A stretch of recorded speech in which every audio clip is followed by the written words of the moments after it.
The champagne glass slipped from Naomi's hand and shattered on the marble floor. Every head in the grand ballroom turned toward her, but she wasn't looking at them.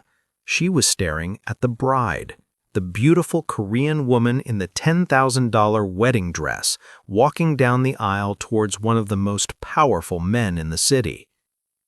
Naomi had served this woman tea just 3 days ago, in a hospital gown, with the same crescent-shaped birthmark behind her left ear, except that woman had introduced herself as Yuna, a patient recovering from a car accident, not Min-so, daughter of Korean Mafia boss Ji-hoon.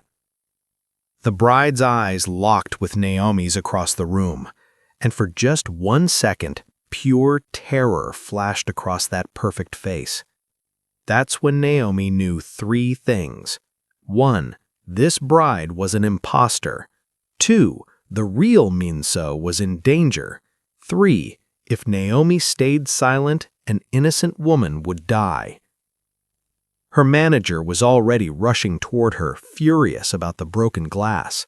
The ceremony was starting. The officiant began to speak, and Naomi had exactly 30 seconds to decide if she was willing to destroy her entire life to save someone she'd never met. Her heart pounded in her chest. She looked at the bride again. The woman's hands were trembling as she held the bouquet. The groom, a handsome Korean man in an expensive suit, smiled down at her, completely unaware. Around them, 300 guests sat in silent anticipation. Security guards lined the walls. This was the most protected wedding in the city, and Naomi, a 28-year-old waitress working 3 jobs just to survive, was about to destroy all of it. The officiant's voice echoed through the ballroom.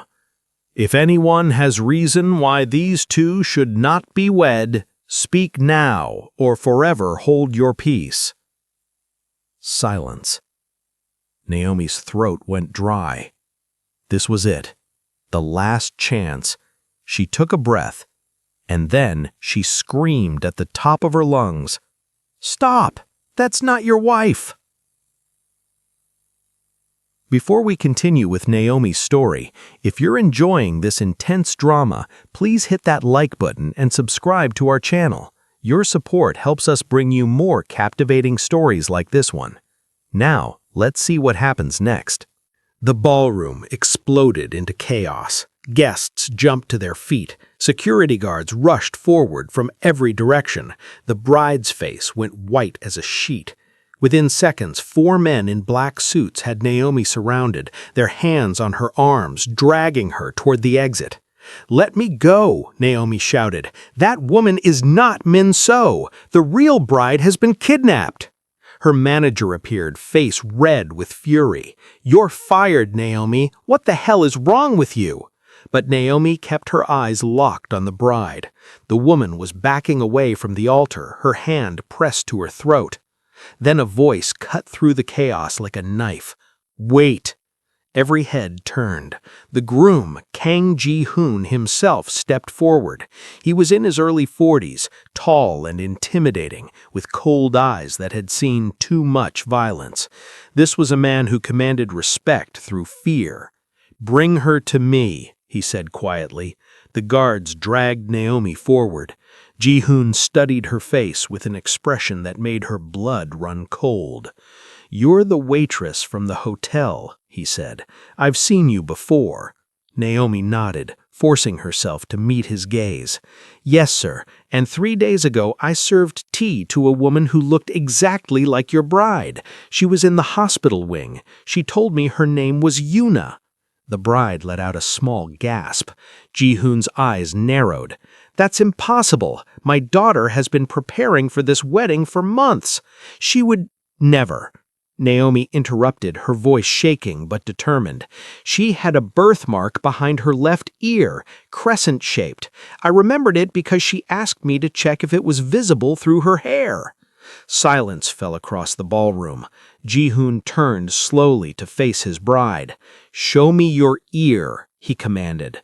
The woman's hands were trembling as she reached up to move her hair, but before she could, she suddenly pulled a small device from her bouquet and pressed it. Smoke bombs exploded across the ballroom. Screams erupted. Guests stampeded toward the exits. Through the chaos, Naomi saw the bride running, not toward the exit, but toward the service entrance. She knew that hallway. She worked here. "She's escaping!" Naomi shouted, but her voice was lost in the pandemonium. A strong hand grabbed her wrist. "Ji-hoon, get in the car, now!" 20 minutes later, Naomi found herself sitting in the back of a Mercedes, speeding through the city streets. Ji-hoon sat across from her, his phone pressed to his ear. "Min-so, answer your phone, now!" He waited. The call went to voicemail. His jaw tightened. "She always answers," he said quietly. "Always." He looked at Naomi with new intensity. "Tell me everything about this woman you saw. Everything." Naomi's mind raced back to 3 days ago. Naomi had been cleaning the executive hospital wing, her second job, when she'd entered room 412 with a tea service. A beautiful Korean woman sat by the window, staring out at the city. She wore a hospital gown, but there was something elegant about her, something expensive. "Your tea, ma'am," Naomi had said. The woman had turned, and Naomi noticed her eyes were red from crying. "Thank you," she'd whispered. "What's your name?" "Naomi." "I'm Yuna," she'd smiled sadly. "Can I ask you something strange?" "Of course."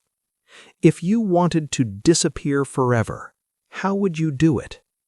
The question had sent chills down Naomi's spine. Are you okay?" Naomi had asked carefully. Yuna had laughed bitterly. "No, but I will be soon." She'd turned back to the window, one way or another. As Naomi had turned to leave, Yuna had called out, "Wait, can you check if my birthmark is visible, behind my left ear? I need to make sure my hair covers it." Naomi stepped closer, gently moving the woman's hair. There it was, a small crescent-shaped mark, pale against her skin. "It's covered," Naomi assured her. Yuna had nodded, touching the mark herself. "Good. It has to stay hidden. If anyone sees it, everything falls apart." Naomi finished recounting the story. Ji-hoon's face had gone completely pale. "The birthmark," he said slowly. "Min-seo has had it since birth. Very few people know about it. She's always kept it hidden." "Then that woman I saw was your real daughter, and whoever was at that wedding was an imposter who's been planning this for a very long time." The car pulled up to a massive estate on the outskirts of the city. Armed guards opened the gates. Naomi's heart pounded as she followed Ji-hoon into the mansion. This was the home of one of the most dangerous men in the city, and she had just destroyed his wedding. What had she gotten herself into? Ji-hoon led her down a long hallway lined with expensive artwork. He stopped at a door and opened it. "This is Min-seo's room," he said. "I need you to tell me if anything here looks familiar, anything that connects to the woman you saw." Naomi stepped inside. The room was beautiful. Elegant furniture, expensive clothes, photographs on every surface. She moved closer to the dresser, examining the photos. Min-seo as a child. Min-seo as a teenager. Min-seo graduating from university. Then Naomi's hand froze over one particular photograph. It was old, maybe 15 years old, yellowed at the edges. In it, a young Min-seo stood next to a Korean woman who must have been her nanny. And beside them was another little girl, a black girl, about 13 years old, with the exact same face Naomi saw in the mirror every morning. The photograph slipped from Naomi's fingers and clattered to the floor. That's impossible," she whispered. Ji-hoon picked up the photo, his expression unreadable. "Your mother," he said quietly. "Sarah Williams. She was Min Seo's nanny 15 years ago. You lived here for 6 months." Naomi's world tilted. "No, my mother died when I was 13, in a car accident." Ji-hoon's jaw tightened. "Is that what they told you?" Before he could explain further, his phone buzzed. He pulled it out, and his face went completely white. He turned the screen toward Naomi. It was a video message, and in it, bound and gagged in what looked like a dark warehouse, was the real Min Seo. She was terrified, tears streaming from her face. A computerized voice spoke over the video. "You have 24 hours to deliver $10 million to the following account. If you contact the police, she dies. If you try to find her, she dies. If you tell anyone about this message, she dies." But Naomi wasn't listening to the demands. She was staring at Min Seo in the video, at the way her eyes were moving. She was trying to communicate something, pointing with her eyes toward her left ear. "Wait," Naomi said urgently. "Pause the video. Zoom in on her ear." Ji-hoon did, and there, plain as day, was the absence of what should have been there. No birthmark.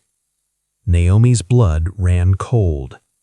"She doesn't have the birthmark," she whispered.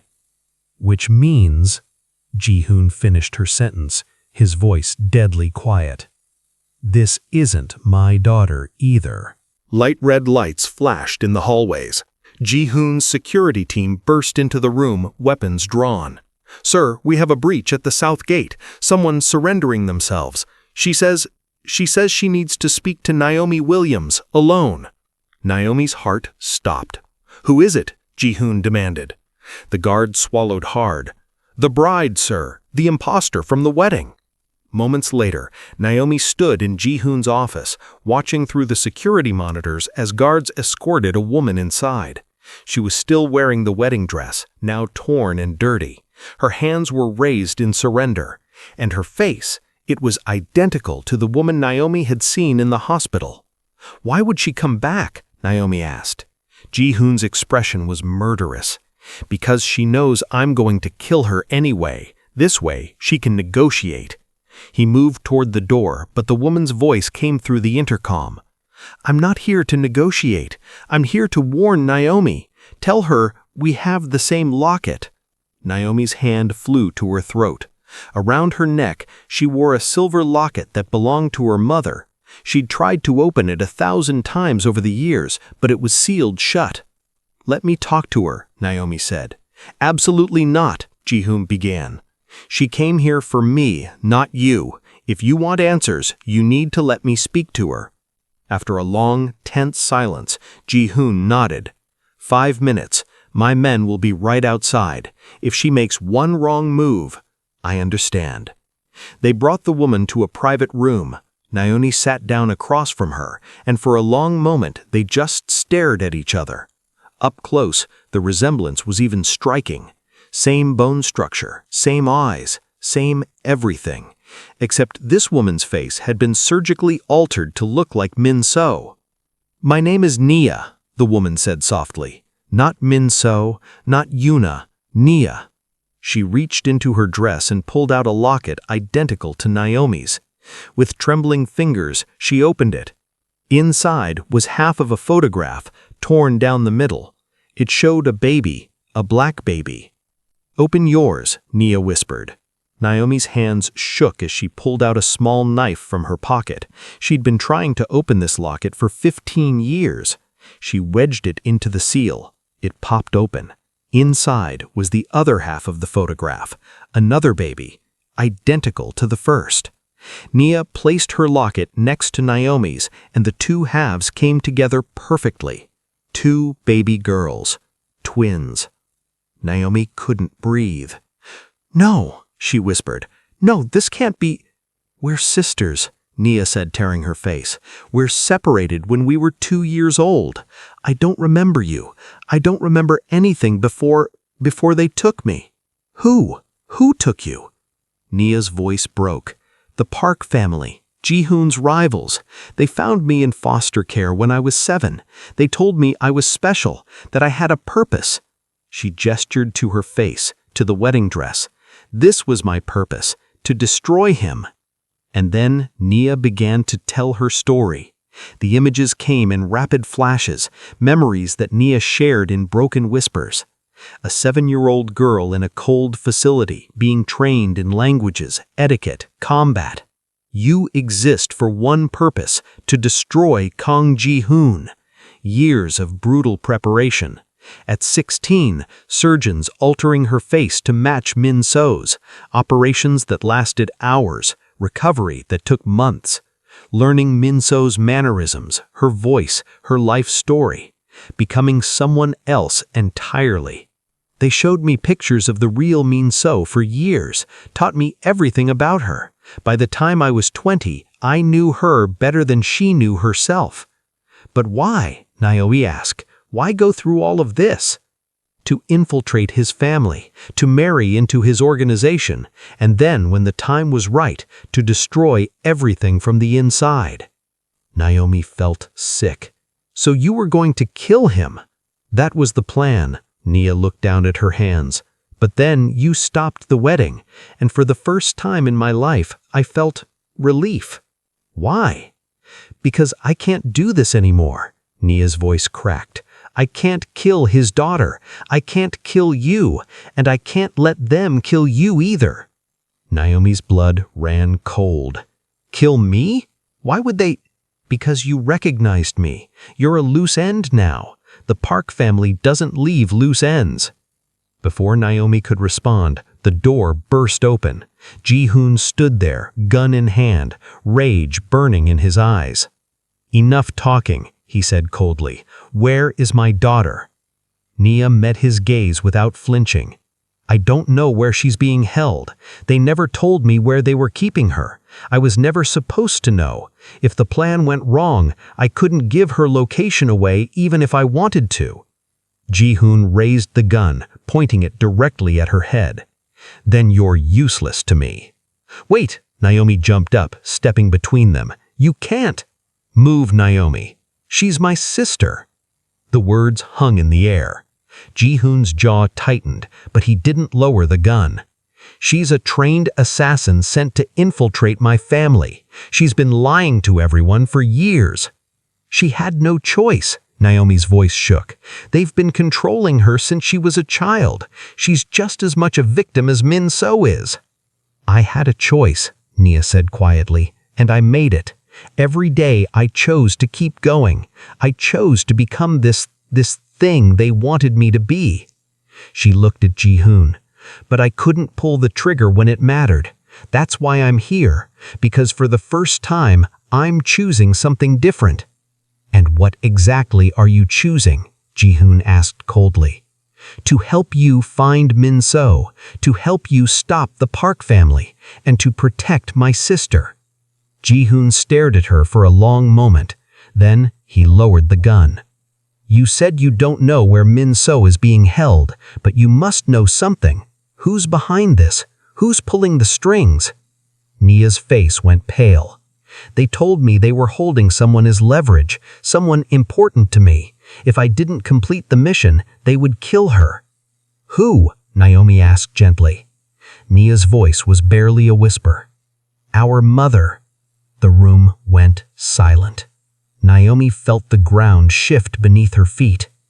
"Our mother is dead," Naomi said. "She died 15 years ago in a car accident." Nia looked at her with heartbreaking pity. "Sarah Williams is alive, Naomi, and she's the reason for everything." Ji-hoon's face had gone completely white. Naomi looked between them. "What aren't you telling me?" demanded she. "What happened 15 years ago?" Ji-hoon turned away, but his voice was heavy with something Naomi had never expected to hear from him. Guilt. "Your mother didn't steal from me, Naomi. That was a lie. She discovered what I really trafficked. Not weapons, not drugs, people. Naomi's stomach turned. She tried to expose me, to save those people. So he paused, his hands clenching into fists. I gave the order to eliminate her. The world stopped. Naomi couldn't breathe, couldn't think. The man standing in front of her had ordered her mother's death, and she'd been helping him. I thought she was dead, Ji-hoon continued. My men reported the job was done, but if she's alive, if she's been planning this for 15 years... His phone buzzed. He looked at the screen, and his expression changed. We have Min-so's location, or at least a location. My tech team traced the video's metadata. He looked at Nia. If you're lying to me... I'm not, Nia said firmly. But you need to know, this is a trap. They're expecting you. I know, Ji-hoon said coldly, but I'm going anyway. Naomi found her voice. Then I'm coming with you. Ji-hoon shook his head. You're not trained for... That's my mother in there, Naomi said. Whether she's alive or dead, whether she orchestrated all of this or not, I need to know the truth. I need to see her with my own eyes. She looked at Nia. And I'm not leaving my sister behind. After a long silence, Ji-hoon nodded. Then we go together, but when we get there, you do exactly what I say. Understood? Naomi nodded. As they prepared to leave, Nia grabbed Naomi's hand.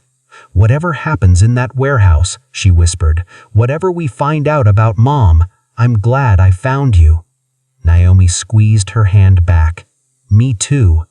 But as they walked toward the cars, Naomi couldn't shake the terrible feeling that nothing would ever be the same after tonight. And she was absolutely right. The abandoned factory loomed against the night sky like a graveyard of broken industry. Shattered windows, rusted metal, the perfect place for an ambush. Ji-hoon's convoy pulled up 2 blocks away. 6 black SUVs, each carrying armed men. But the plan was for Nia to go in first. They're expecting Ji-hoon, she explained as they prepared, but they'll let me through. I'm supposed to be one of them. Ji-hoon fitted her with a nearly invisible wire. We'll hear everything. The moment you confirm Min-seo's location, we move in. Naomi watched her sister walk toward that dark building, and her heart clenched with fear. She'll be okay, Ji-hoon said quietly. She survived this long. That doesn't make me worry less. Through the earpiece, they heard Nia's footsteps echo through the warehouse. Guards challenged her at the entrance. Code, one demanded. Phoenix Rising, Nia said smoothly. Purpose? Mission status report. They let her through. Naomi held her breath as Nia moved deeper into the building. Finally, she reached what sounded like a large open room. I'm here, Nia announced. Through the wire, Naomi heard another voice, female, familiar. Right on schedule, the woman said. Naomi's blood went cold. She knew that voice. From dreams, from fragments of childhood memories she thought she'd imagined. Nia spoke, confusion clear in her voice. What are you talking about? The mission failed. The wedding was stopped. I came to lead Ji-hoon straight to us. Yes, dear. That was always the plan. Silence on the wire. Then Nia's horrified whisper. No, you said if I completed the mission, you'd let Mom go. You said... I lied. A new voice entered the conversation. Younger, eerily calm. Hello, Nia. Thank you for playing your part so perfectly. Ji-hoon's face went white. That's Min-seo, he breathed. But she sounds... Through the wire, Nia's voice shook. You weren't kidnapped. You're working with them? Working with them, Min-seo laughed. Nia, I've been planning this since I was 10 years old. The Parks didn't kidnap me. I hired them to help me. The sound of footsteps. Then Min-seo's voice again, closer to Nia. Did you really think you could replace me? Take my life? I've been watching you train for years. Every surgery, every lesson. You were never meant to succeed. You were meant to fail spectacularly, to bring my father here, to this exact moment." Nia's voice was barely audible. "Why?" "Because 15 years ago, I watched Kang Ji-hoon murder Sarah Williams in our kitchen. She was trying to save people he'd enslaved. She was a hero, and he shot her like she was nothing." Min-seo's voice turned venomous. "I was 10 years old. I've spent every day since then planning how to destroy Kang Ji-hoon. And tonight, with all his allies gathered at my wedding, with his entire organization exposed, I was going to burn it all down." Ji-hoon was already moving, signaling his men. But Naomi grabbed his arm. "Wait," she said, "Sarah Williams, past tense, watched him murder. So Mom really is—" Then the warehouse exploded. Not metaphorically, literally. Walls blew outward in massive fireballs. The ground shook. Ji-hoon's men scattered as debris rained down. Through the chaos, Naomi heard gunfire. Not from the warehouse, from behind them. Park family soldiers poured from surrounding buildings, trapping them in a kill box. "It's a double cross," one of Ji-hoon's men shouted. "They're eliminating everyone." Min-seo's voice crackled through the dying wire. No, this wasn't the plan. Not yet." She was panicking, losing control. Ji-hoon grabbed Naomi, pulling her behind a vehicle as bullets tore through the air. "We have to get to Nia," Naomi screamed. "We can't. The building's coming down." But Naomi wasn't listening. She ran, straight toward the flames, into the warehouse. The heat was unbearable. Smoke choked her lungs. She covered her mouth with her sleeve and pushed forward. "Nia!" she screamed. "Nia, where are you?" Through the smoke, she saw bodies, Park family guards, dead. This wasn't just an ambush on Ji-hoon. Someone was killing everyone. Then she saw her, Min-seo, unconscious, blood running from a gash on her head. Naomi grabbed her, trying to drag her toward the exit. But Min-seo was dead weight, and Naomi's strength was failing. A beam crashed down beside them. The ceiling was collapsing. Naomi wouldn't make it. Then footsteps, slow, deliberate. Through the smoke, a figure emerged.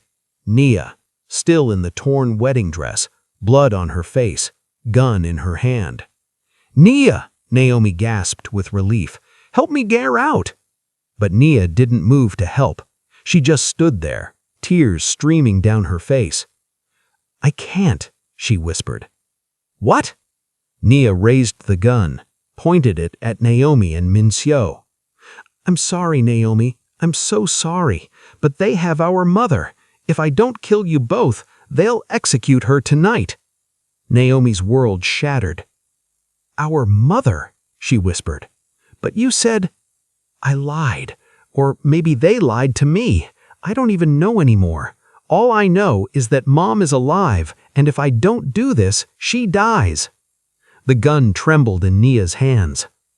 "I never wanted to find you like this," she said, voice breaking.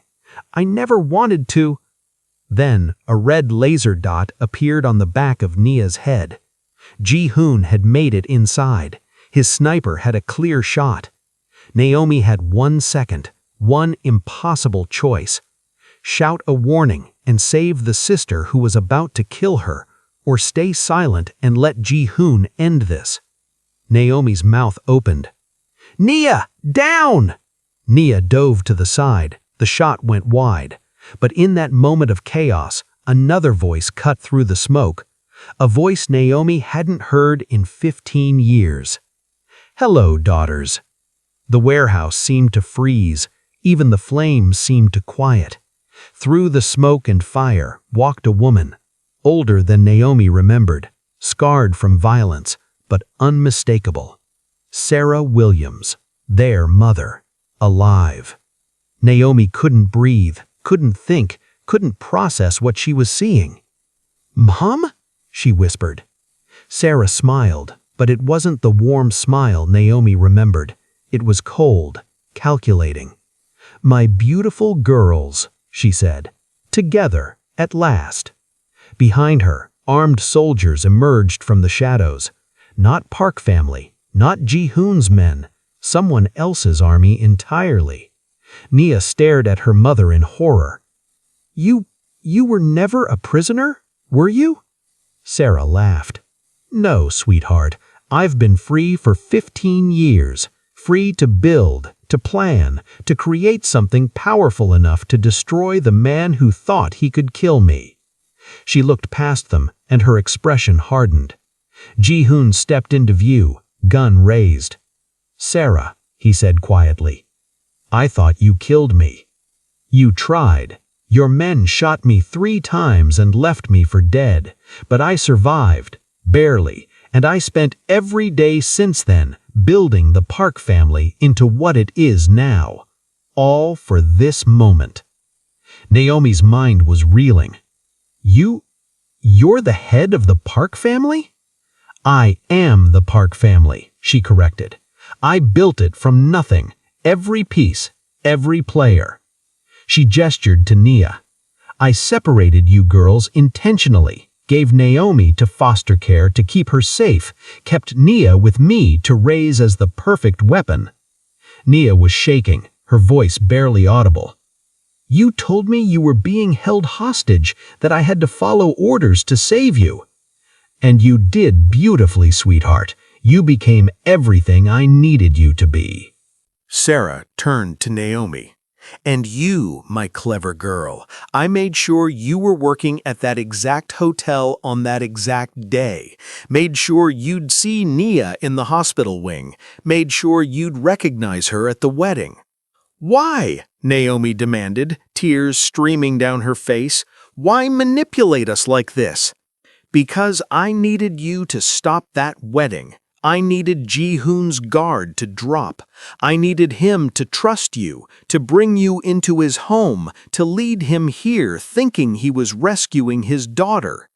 She spread her arms wide, encompassing the burning warehouse. This entire night was choreographed. The wedding, the video, the explosion, all of it. Min-seo stirred, consciousness returning. She looked up at Sarah with pure hatred. "You used me too," she spat, "made me think I was planning my own revenge." "You were planning revenge, dear. I just guided it in the right direction." Sarah's expression turned serious. "Now here's what happens next. Ji-hoon, you are going to transfer every account, every asset, every piece of your empire to me, and then you're going to disappear. And if I refuse," Sarah's smile was chilling, "then I kill your daughter, and both of mine, and you, and everyone you've ever cared about." She pulled out her phone, showing him the screen. "I have explosives placed at every property you own, every safe house, every business front. One button, and it all burns." Naomi found her voice. "How many people died in your plan, Mum? How many innocent people?" Sarah's expression didn't change. "Acceptable losses."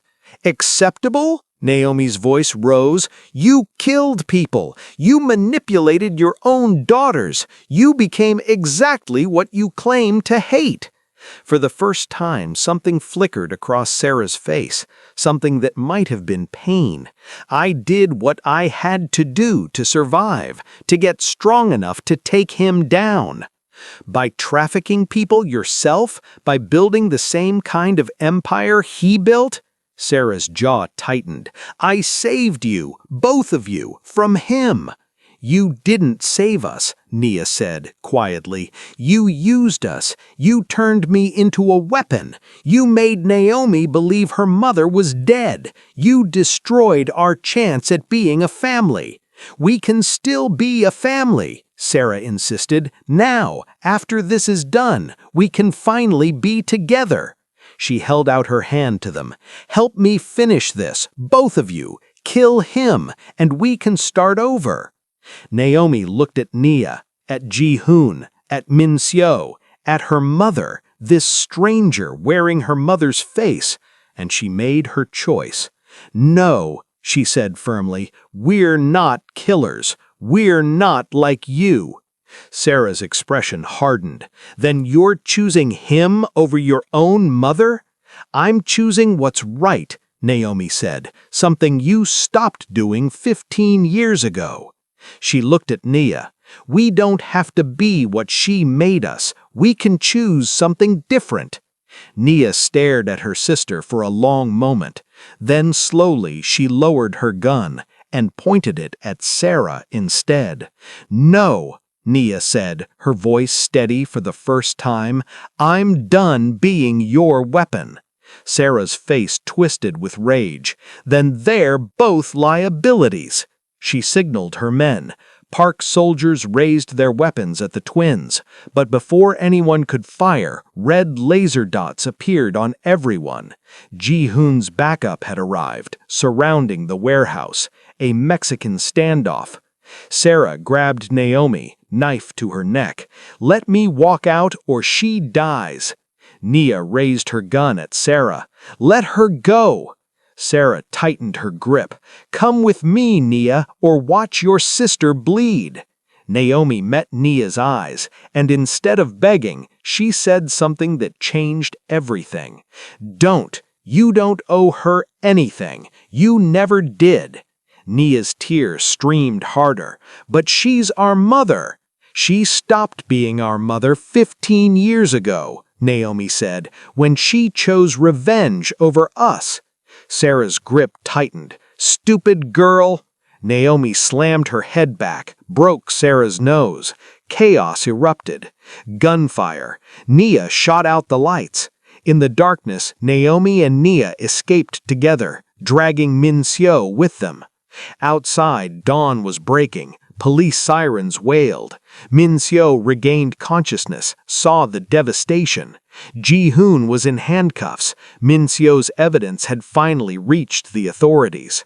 Sarah had escaped in the chaos, vanished. Naomi and Nia stood together, watching it all. Nia spoke first. "What do we do now?" Naomi squeezed her sister's hand. "We live. Actually live, not for revenge, not as weapons, just as sisters." Police approached to take their statements. As they walked toward the cars, Naomi saw something on the ground, a Park family soldier's phone buzzing. She glanced at the message on the screen. "Phase 2 begins. The daughters will come to me, SW." She showed it to Nia. Nia's expression hardened. "She's not going to stop," Naomi nodded. "Then we finish this, together, but on our terms." They walked toward the rising sun, side by side, sisters, finally free, but both knowing this was far from over. Dear gentle viewer, thank you so much for watching this intense story. If you enjoyed Naomi and Naya's journey, please give this video a thumbs up and subscribe to our channel for more captivating stories. What did you think of Sarah's betrayal? Do you think the sisters made the right choice? Let us know in the comments below. And if you want to see what happens in Phase 2 of Sarah's plan, let us know and we might create a sequel to this story. Until next time, stay safe. And remember, family isn't always blood, and blood isn't always family.